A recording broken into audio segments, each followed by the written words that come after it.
I lived in Thailand for 5 years and fell in love with the country, fell in love with the people. Always knew that I wanted to go back and give back in some way, but I wanted to do it in such a way where I could have a large impact, even if it was on just a small number of people or on a small part of the country, very, very, very small. I wanted it to be something where they knew me as a person and I had a measurable impact. And through the Brackett Foundation, I'm really able to do that. My wife and I have been going with the Brackett Foundation for the last 6 years. First trip was with Tom and just watching the operation. And that's when we realized, oh, we can do this. It's not that hard. And when we did it on our own, the first time, our reaction was, these students are so involved with their studies. I mean, you know, we talked to them. They're up at 5 o'clock in the morning and don't retire until 11 o'clock at night. But they take care of their family, they take care of their own needs, but they study 6 and 7 hours a day too, so they're very ambitious students. We have some wonderful students. We have Apadesh, who just graduated, and he's a teacher, and he's a young Karen man, and he's studying to be an English teacher, and he will work along the Thai-Burma border in one of the refugee villages. And he has such a wonderful story because they were very poor and they're refugees from Burma, and his father sold their water buffalo so that he could attend university for 1 year. That's all that it would pay for. And so it was up to him to get a scholarship after that, and luckily he found Brackett Foundation at that time. My colleague and I have 30 students that we mentor that are continuing in university, and we're bringing on another 30 more. And I think my favorite part of going back and seeing the kids is seeing the change in them, particularly after their first year in university. So we'll meet them, they're graduating from high school, they're scared. A lot of them have never been interviewed before, they're terrified to meet us, they're desperate for education, they're desperate for this chance. We'll come back the following year and check on them and see how they're doing after a year in university. And that, I think, is really my favorite experience, is to see. We always mark on the interview sheet physically how they look different. You know, they're holding themselves better, they're smiling more, they're excited about what they're learning, they're excited about the people that they're meeting. Of all the students, I had one last year that came back, and she had just graduated, and she stood there and held up her diploma, and with the biggest grin on her face, and she came back just to say thank you.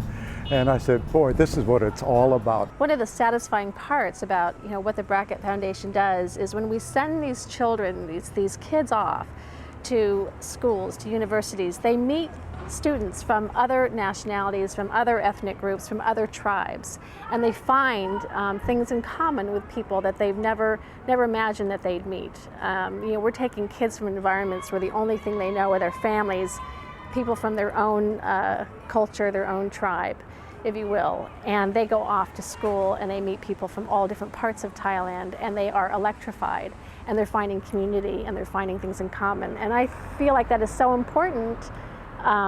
It's such an important lesson for all of us to learn, as our world is divided in all these different factions, that there is a way for us to come together in a learning environment and be a community. Thailand is a very easy place to travel. The Thai people are very gracious, and the Thais expect to welcome 15 million tourists this year. And so they know how to take care of people and how to make your traveling easy. We've had several friends who have traveled with us for a few days to a couple of weeks.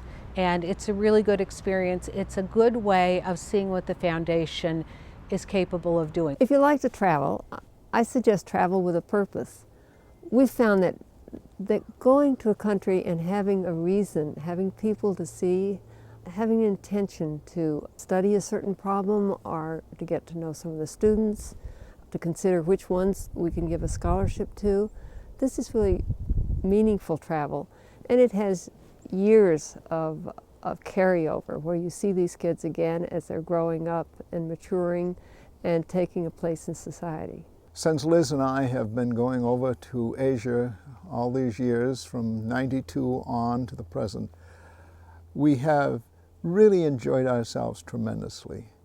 And now we'd like to extend this opportunity to you. You can come and visit with us for a week or 2 weeks, or you can come and work with us and meet some of our students and get to know them. And I'm sure that if you do that, you'll have a change of heart, a change of life.